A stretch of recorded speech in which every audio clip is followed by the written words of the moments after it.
We all know the military occupies critical chapters in New Mexico's history. Decades ago, the United States government built the world's first nuclear weapons here in New Mexico. Uranium for those weapons was even mined in the western part of the state.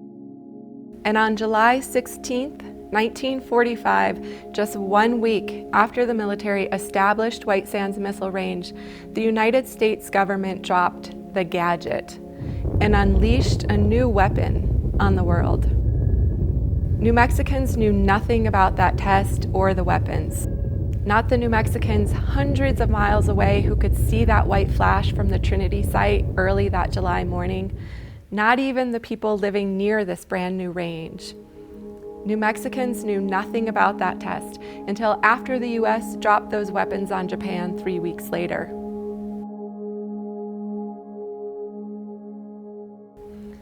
We know that the military is important to New Mexico's economy.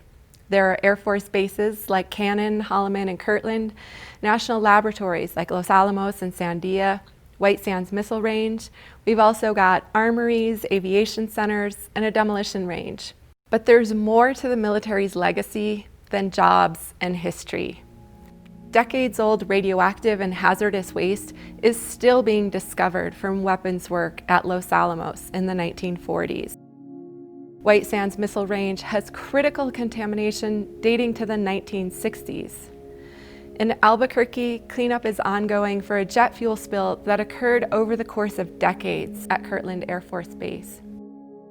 And those uranium mines from the 1940s and 1950s, they are still polluting the lands, waters, and bodies of the Dene, the people of Laguna, and other communities in western New Mexico. Even downwinders, the descendants of the people who lived near the Trinity site in the 1940s, are still trying to get the government to acknowledge how generations of New Mexicans were made sick by these atomic detonations. Now New Mexico is faced with yet another threat.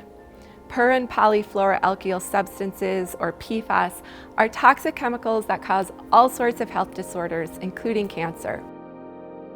They've been found in the waters below Holloman Air Force Base and below Cannon Air Force Base, as well as in the drinking water for the city of Clovis and in nearby private wells.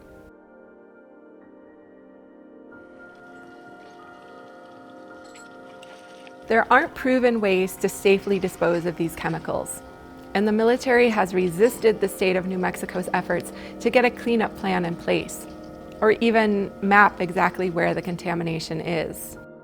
Now, we've learned there may also be PFAS pollution at 5 other military installations in the state, in Rio Rancho, Santa Fe, Roswell, White Sands, and Fort Wingate.